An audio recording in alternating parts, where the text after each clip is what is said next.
Hey guys, welcome back to Critical EDH. My name's Jason. I'm Logan. And I'm Eric. Today we're gonna go into our pre-tournament thoughts for our EG1K that's happening on Saturday, the 22nd of February.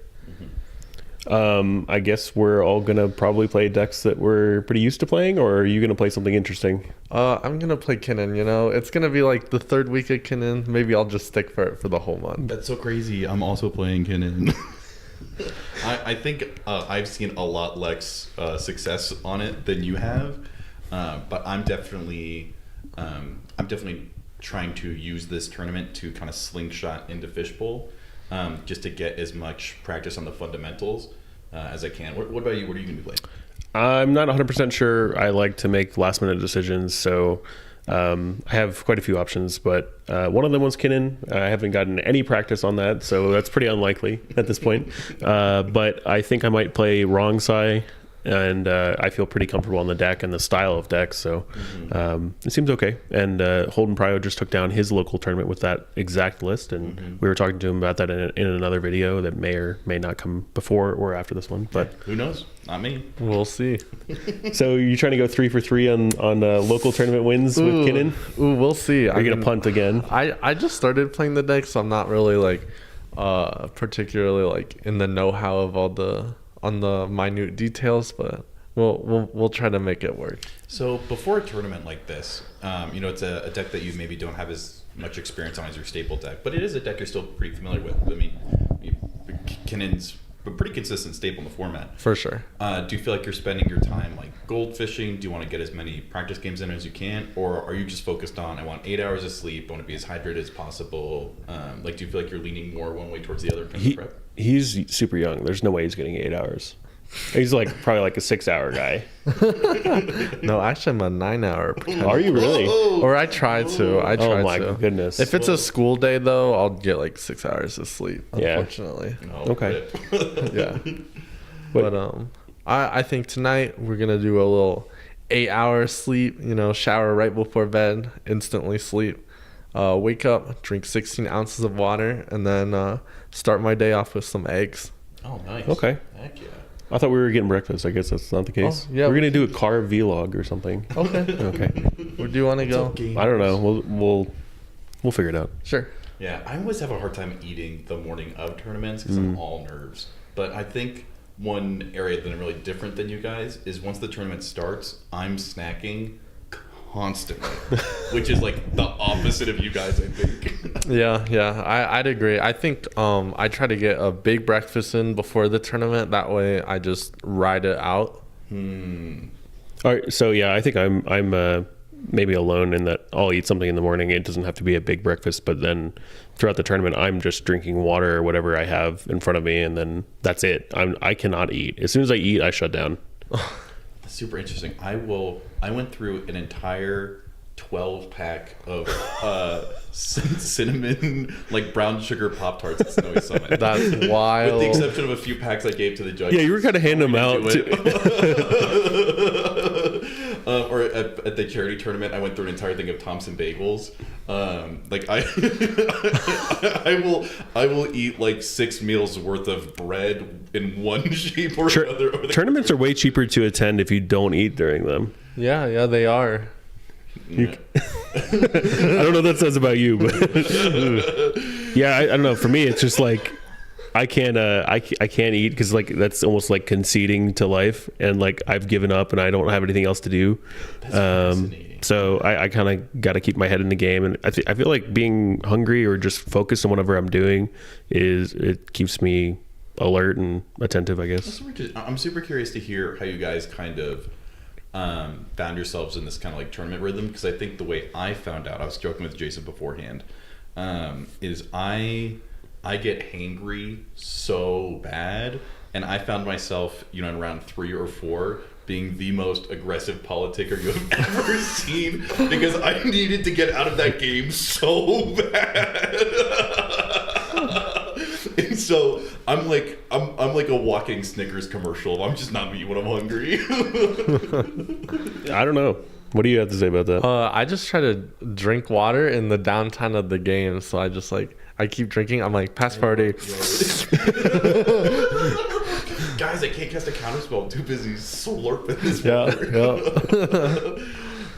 Did you ever like? I mean, have you ever tried eating during like a tournament, or is it just one of those things where it's just not even on there, like a radar? I mean, I did at Snowy Summit. I think you kind of have to in the longer tournaments, but at these short ones, that I mean, this is going to be what, 4 rounds, and then top cut, and then top, and I'm not even guaranteeing myself to make top cut. So like, I won't eat during Swiss. Let's put it that way, okay. And then I might have a snack or something if it's like, okay, I'm going to be here forever. Mm-hmm. But Snowy Summit, they offered lunch, so I ate. It was so tasty. It was really good.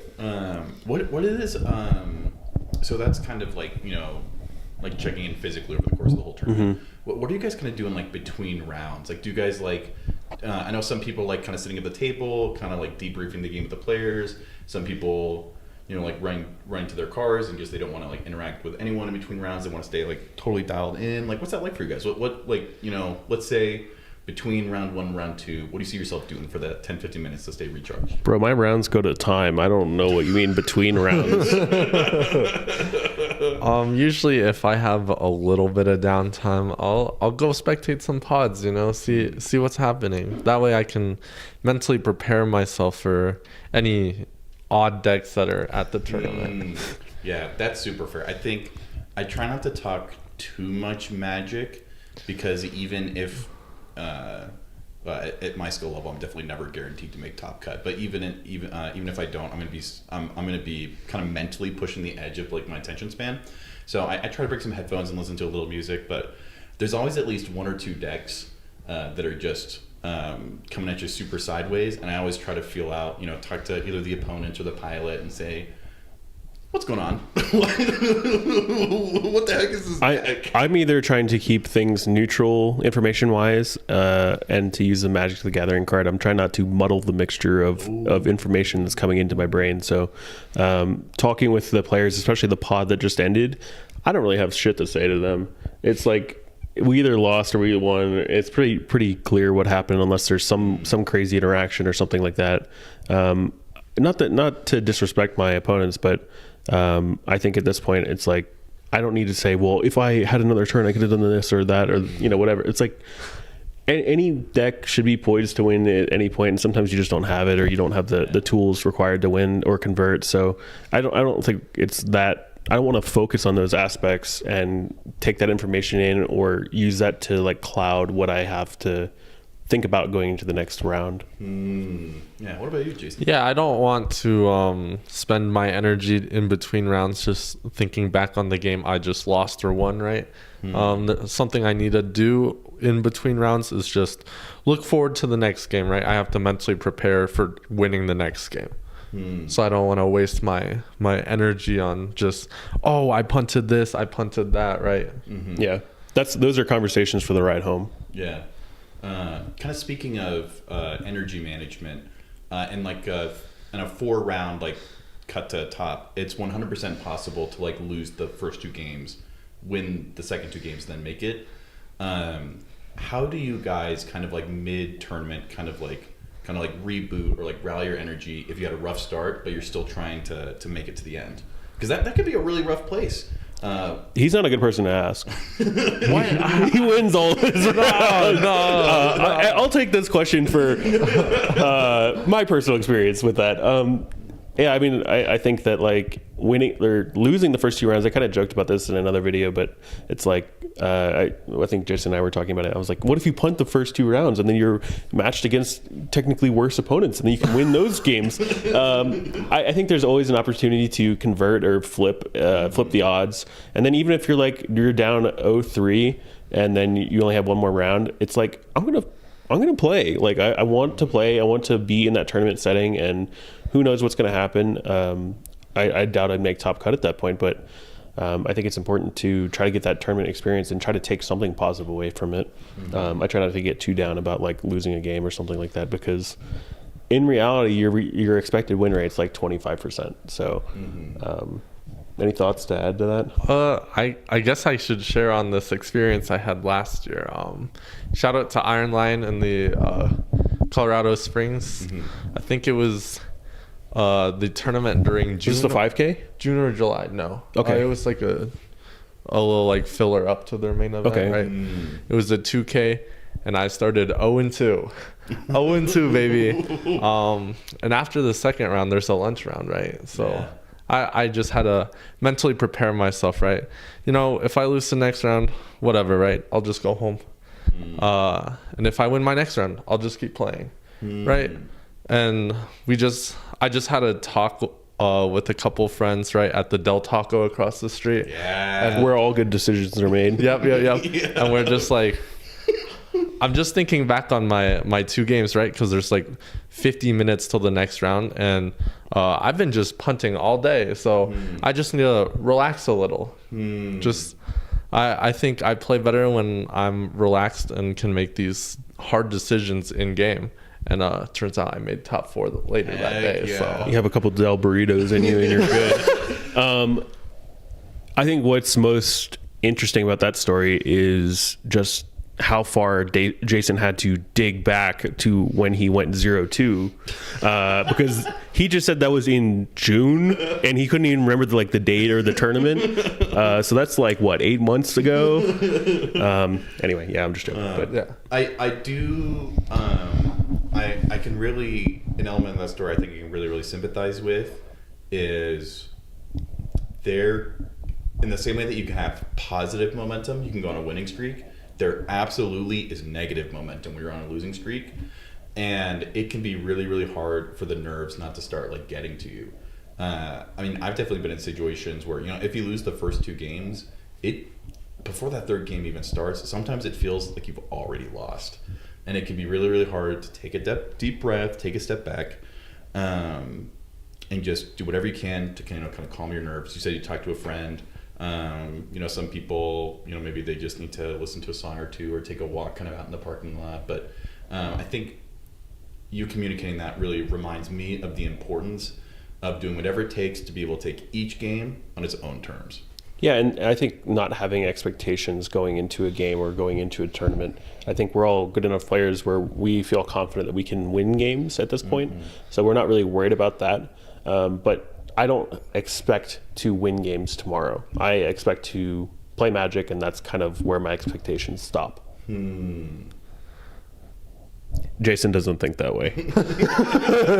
I can see him going, I don't know what to say here. I don't know. I come into every game just try to have a clean slate, right? And then just try to do as best as I can in the game. Yeah, for sure. I know, and this might be a good segue. Let's say you do the best you can, and you end up in top 16. I think kind of something that we've all experienced is that top 16 games are just so different than games in Swiss. Even if you're playing against the same opponents, there's just a different vibe. There's just a different energy to it. There's more energy, and in some way, most of the players have accomplished their goal of making it out of the timed rounds and into the best players at that tournament on that day. And I think that once you're in that, you're like, okay, well, there's no time limit. We can't draw, and there must be some sort of winner. And now, maybe that's me. Yeah, as long as you're not knocked out of the tournament, you still have a chance of winning. That's my mentality in it, right? Yep. How do you guys have to find? Do you guys find that all you have to do is sit down at the pod, and then you kind of made that mental transition of I wasn't timed round, now I'm in untimed rounds, or do you guys feel like you kind of need to find ways of transitioning or kind of reminding yourself where you're at? Because I think we've all experienced. I think sometimes I've been in top 16 games where it feels like people are playing for a draw. Which is weird. That's because you just can't draw, and I think that's kind of a vestige of them just kind of staying in the play patterns that they were doing or were playing all day. Do you find that you guys need to, or maybe what are some of the ways that you choose to play differently when you're in top 16? I think I'm less on edge about someone just going for it on turns 1 through 3 for the most part. Because in Swiss, you're trying to win the game, and a lot of the times people are unsuspecting, or you can push through an unsuspecting win, and then everyone goes, well, I didn't hold anything for this because I'm just trying to win too. And in Top Cut, everyone's super defensive and super guarded for the most part. I think it's general. Yeah, for sure, I agree with that. People usually tend to play more like reserved in Top Cut, right? Like the thing I like to equate it to is that like in Swiss, people are just trying to win, right? Because you need the 10 or so points, 12, 15, whatever points to convert, right? And losses and draws don't do anything for you in that regard, really. But in Top Cut, right, you have only one shot, right? People have nerves, people have different stuff going on, so they're just you don't want to blow your shot. They're trying to not lose the game. Not losing is the objective, not winning. So which is interesting, because I think a lot of times, especially in Swiss, if you're playing not to lose, that like you're gonna lose. Because someone else is gonna sneak in a win, or someone who's greedier or hungrier is just gonna get to that piece of the pie first. But I think that's something I'm having to learn about tournaments, is that being in top 16 or top 4 games requires so much patience. Yes. Which can be really difficult if you've spent the entire day, we've been playing for like 7-8 hours. It can be really hard to wait for that window to open up. And then also I feel like making like deals or politicking with players when everyone is a super experienced Magic player is also definitely a different space to be in. I think I've had the common experience in Swiss rounds of, if there's someone who's kind of like very new and inexperienced, the senior players will almost kind of like fight over them like they're a chess piece. In the sense that like they are more cooperative and more willing to make deals than I think the average player. Or sometimes not at all, and sometimes like new players are like, no, why would I help you, or why would I do that? And or the inverse, they're like super gun shy, they're not want to give any information, as opposed to we were talking about this the other day. Sometimes in top 16 games, it feels like there's almost this like hidden language that everyone's communicating in, because they either have so much experience playing with each other, so much experience playing in top 16. They just don't need to communicate as much, and they're able to, maybe like I could communicate sideways with Jason in a way that's like completely leaving you out of the loop, even though it's like a public conversation. For sure, I agree with that.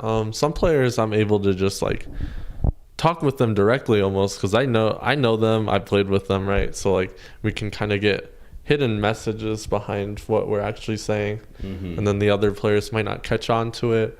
I do want to couch this in, this is not in a like we're colluding to win the game sort of way. No. This is a, you can hide information from other players in ways. Like I know that Jason and I have played even in like let's say Snowy Summit when we were in top 4 together. He shows me a card, I show him a card back. Nothing was exchanged verbally between the two of us, but we both know what is going on, and that's in relation to the situation that we're at. And we go like, I'm saying I only have this, he's saying I have this, and we go, okay, well now we've just used that information not to collude against that player, but more to like not lose. Just to prolong the game, to keep it going. Right. Yeah, or ways that like players can reference another player's kind of cEDH resume, like like, oh man, this reminds me of when we got blown out that last EG tournament. If you were in that game with that player, that they, Ranger Captain, got a Mockingbird, made it another Ranger Captain, got their Esper Sentinel, and you're kind of communicating this information. Who would do that? Specific. That's a really generic story there, Eric. But you can, with just a few words, give a lot of information. And even if another player is like, oh, what happened in that game? You can just say, oh, we got totally like steamrolled, without letting the fourth player know that you're onto them. And that can be daunting. That can be intimidating.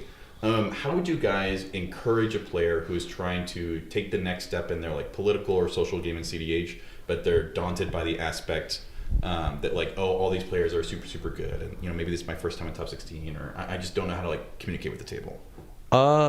My biggest piece of advice is don't be afraid of losing, right? The biggest thing with me and my mentality is that I'm playing to get better, right? Tomorrow's results don't matter to me as long as I get better at the game. And success will come as I get better, right? But my main focus is getting better. I'm finding it's less and less important about what deck I'm playing. Going back to the opening question is like, I don't really care what deck I play as long as the deck has the tools that line up with my skill set as a player, and I know the deck can convert into wins. So I'm not too concerned about that. I'm more concerned about like, how's my competition going to stack up? What am I going to make the right decisions and that sort of thing during the day? And obviously the deck has something to do with that, but it's less important. It's getting less and less important as time goes on, I think. Yeah, and then I know we're kind of coming near to an end of time, but I would love to hear. You know, we're all playing in the EG 1K tomorrow. I want to hear one prediction from you guys. You know, either a deck you think you're going to see a lot of, or you know, play patterns that you're expecting to see. You know, what's one prediction for the tournament tomorrow? I predict that Kinnan is going to be the most played deck at the tournament tomorrow. I think we're going to see at least 2 Hashatons, and probably only one will do okay, and the rest will probably crash.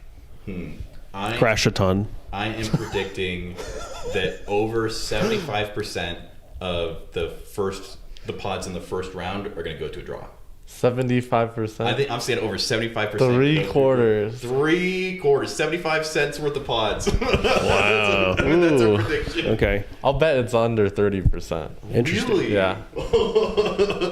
I'll take those odds. I have a proxy stinking as stupor. We can use. I think a better bet would stink into stupor.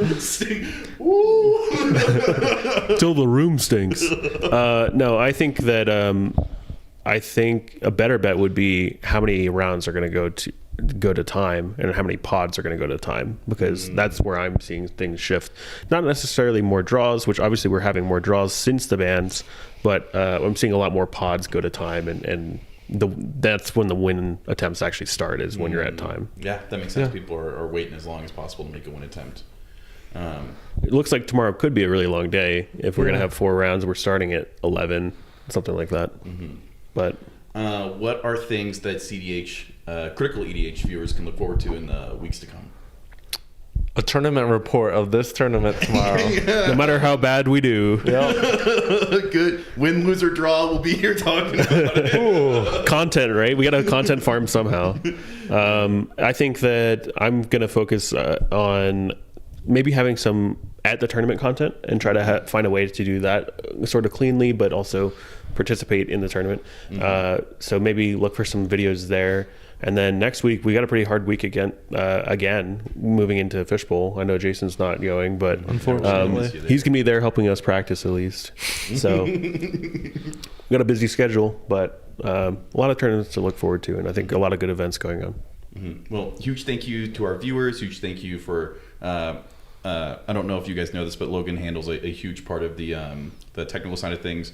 And thank you, Jason. I think between the 3 of us, you collectively are as busy as the 2 of us combined. So always a pleasure to have you around.